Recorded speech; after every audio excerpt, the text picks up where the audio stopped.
It's time for Lefties Losing It, and we will get back to the demented left's latest round of riots shortly. But first, the Tony Awards were on overnight. You didn't know, neither did I, until this dude caught my eye on the red carpet.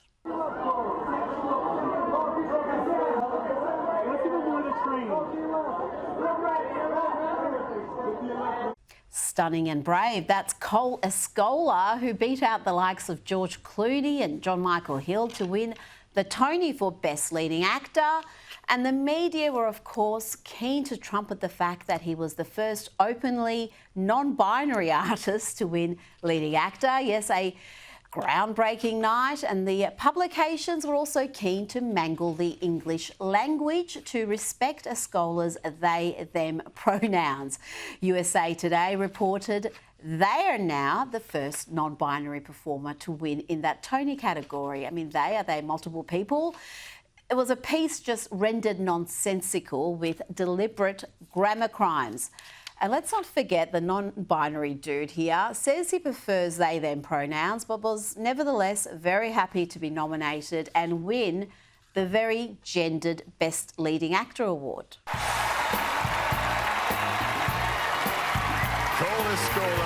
I want to thank the other nominees, George and John and Harry and Daniel and Louis. It's an honor to be in your company. The most important people in my life, my friends who are here tonight, Jeffrey, Jen, Ben, everyone watching at home, Christian, Dakota, the whole gang, John, Claudia, and Tebow from Grindr. Can't forget Tebow from Grindr. He's fun. Less fun is this duo, the queens of performative caring, as Douglas Murray would call them. And gosh, don't they love each other, or at least they pretend to. Get your buckets ready. This is nausea-inducing. This woman has been a heroine, a hero for me for so many years. I've admired her from afar, and this is the first time I've had the opportunity to sit down and have a conversation, because she's written a book called A Different Kind of Power.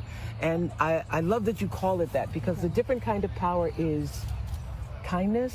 Absolutely. It's all those things that you think are weaknesses or are taught are weaknesses. Yeah. Empathy, sensitivity, self-doubt and humility. They're powerful. What I admire is that you're a prime minister and you made a decision that I am going to have kindness as a principle for my administration. Told you it was gross, but we'll get through it together. It's okay. What did Jacinda Ardern say there? She's all about kindness, empathy, sensitivity, self-doubt and humility. Yeah. Just like this. Breaking the rules could kill someone close to you. To maintain compliance, and there will be spot checks in place. For anyone who is not vaccinated right now, unless you choose to be, you will not be able to enjoy the freedoms of other New Zealanders. If you don't comply with the rules, you run the risk of forcing us to extend the period of lockdown. For that information, do feel free to visit at any time to clarify any rumour you may hear. covid19.govt.nz. Otherwise, dismiss anything else. We will continue to be your single source of truth. Single source of truth. Jacinda's truth, not the truth. Yes, the former Prime Minister of New Zealand, who imposed some of the most illiberal, inhumane lockdowns anywhere in the world. She even banned pregnant New Zealand women from returning home, even from a war zone. This poor lass had to seek help from the Taliban because Jacinda Ardern was too busy playing the media's favourite leftist darling to take care of her own citizens. She's a leader who preaches about love, tolerance and kindness, but oversaw the rise of huge societal problems in New Zealand, from homelessness to race relations. Remember when she promised shelter for every homeless New Zealander? But because she's an inept clown and not really interested in exercising kindness or sound policy, the problem exploded under her watch. Just a couple of years after that promise, well, there were record numbers waiting for public housing. Record. And that was before COVID hit. Well done, Jacinda. A hero, Oprah called her. No, not a hero, a terrible leader who made life harder for ordinary New Zealanders, and he quit before they could boot her out. But here she is with Oprah, rewriting history. Did you have a kindness gathering, a kindness meeting? Do you know, we'd spent a lot of time looking at what was, happening in New Zealand, and it's not just about what you do when you're in government, it's about the way you do it. And I felt we'd lost that humanity, that we were there to serve people, and kindness was a really simple way to embody that. So no, we definitely didn't do a huddle, we didn't workshop it. It was instinctive, but I think it was what we needed at the time, and I think it's what the world needs right now as well. I do too. A different kind of power. I need that bucket. Now to LA, where the mostly peaceful protests continue.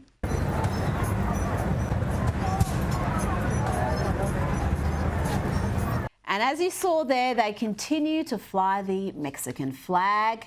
They loot, burn and riot and keep waving that flag.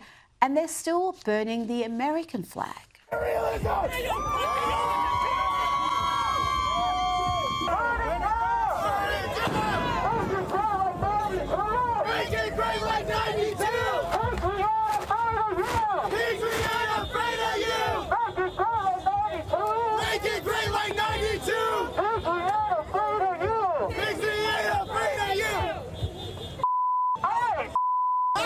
They're not only burning the American flag, but they are spitting on it, just vile anti-American crims, destructive crims. And if you want to know why the National Guard was called in, well, it may have something to do with cops being attacked like this. Get down! Get down! Oh! He got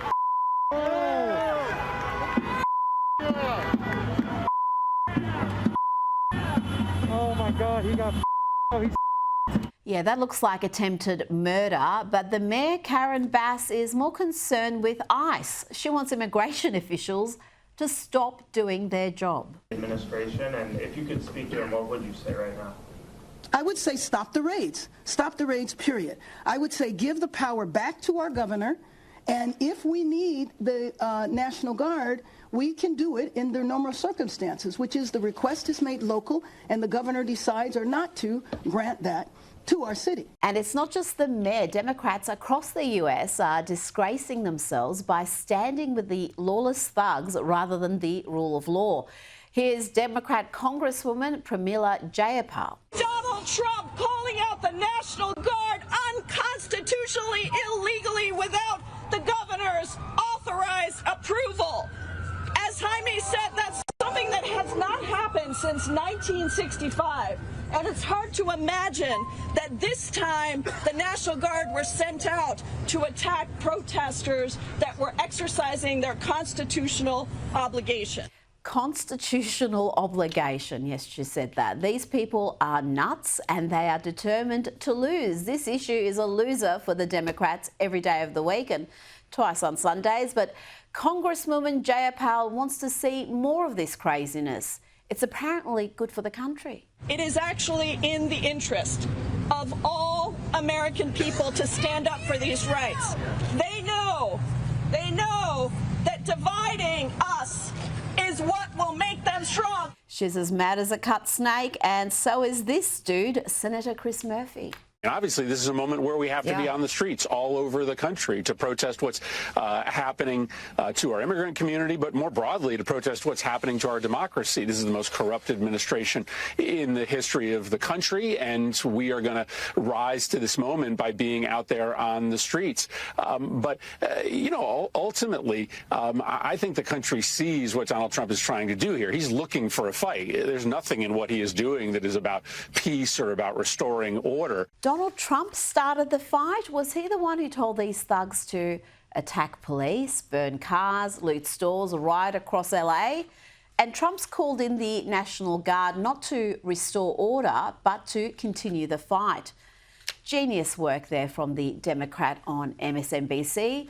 Why don't you try saying that to LAPD Chief Jim McDonnell, who fears cops will lose their lives in this violence? This violence that I've seen is disgusting. It's escalated now since the beginning of this incident. What we saw the first night was bad. What we've seen subsequent to that is getting increasingly worse and more violent. Tonight we had individuals out there shooting commercial-grade fireworks at our officers. That can kill you. and we have adapted our tactics to be able to have a chance to be able to take these people into custody and to be able to hold them accountable. Let's bring in Sky News contributor Kosha Gator. Kosha, the Democrats are playing with fire here, excuse the pun, but this is just dangerous territory for them. It really is. The shift in public support for getting illegal immigrants out, and especially criminal illegal immigrants, which is where the administration's focus is and where those initial people in LA were apprehended, has been unlike anything I've seen in terms of just even 8-10 years ago, the public support was not there, and how it has completely shifted by double digits in the column of get these people out, because you don't have a country if you just allow rampant illegal immigration, criminal or otherwise. So it is losing. The only thing I can think of is Chris Murphy, senator from Connecticut, Pramila Jayapal from the state of Washington. These are very blue, sapphire blue states, and maybe they still believe that their constituency over there responds to these comments, like, I'm here to defend democracy and we're all in this together, and that's why they're doing that. But when you look at just the global or the national picture, it doesn't make sense, and I think they're going to pay a price.